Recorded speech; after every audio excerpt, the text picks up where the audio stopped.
Hey everyone, we're back for chapter 33 of the Adventures of Will Irving, Automaton Trouble. Here we go.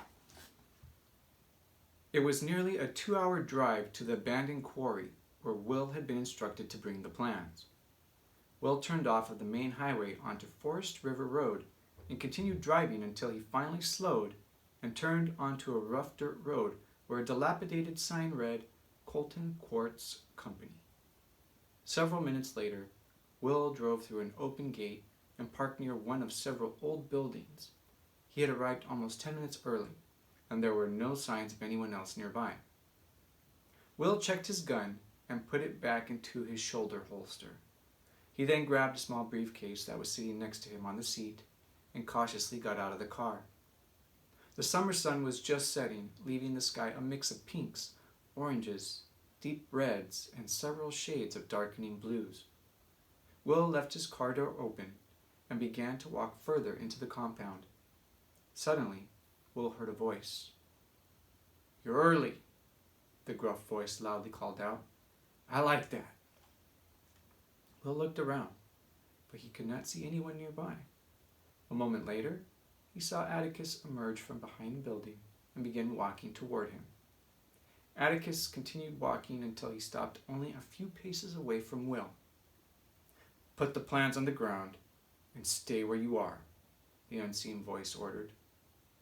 Will placed the briefcase on the dirt in front of him, and a moment later, Atticus picked up the briefcase and left in the direction from which he had come.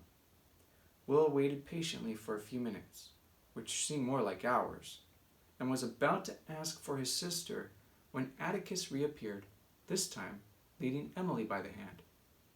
"Will!" Emily shouted as soon as she saw her brother. "Emmy!" Will shouted in return. Atticus stopped and let go of Emily's hand, and she began to run toward Will.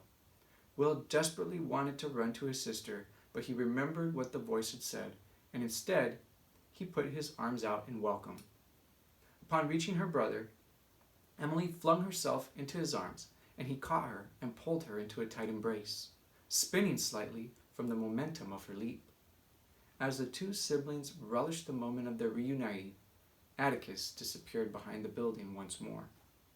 Will turned and carried Emily to the car, where he placed her onto the seat and then got in next to her. She quickly nestled herself up against his shoulder, and he started the car and began the long drive home. "Em," Will softly called after they had driven for nearly an hour in silence. "You awake?" "Yeah," Emily quietly replied. "Are you okay? Were you hurt?" Will asked. "No, I'm okay," Emily replied. "They didn't hurt me." "Are you hungry?" Will asked. "Do you want to stop by Millie's?" "I'm not really that hungry," Emily said. "They gave me dinner before we left. It was pretty good." "What did you have?" Will inquired. "Fried chicken, mashed potatoes, and vegetables," Emily answered. "Wow, that does sound pretty good," Will exclaimed, and then he hesitated for a moment. "Hey, Em?" "Yeah," Emily responded. "The man who was talking to me back at the quarry, did you see his face?" Will asked. "No," Emily answered. "He was always wearing a dark mask. Sorry." "No worries," Will said. "I was just wondering." They continued driving in silence for a while.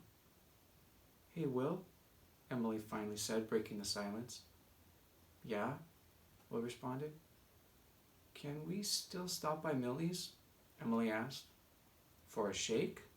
Will asked with a knowing smile. "Yeah," Emily replied, smiling. "Sure thing," Will said as he put his arm around his sister and gave her a squeeze. And that is chapter 33. See you next time for chapter 34.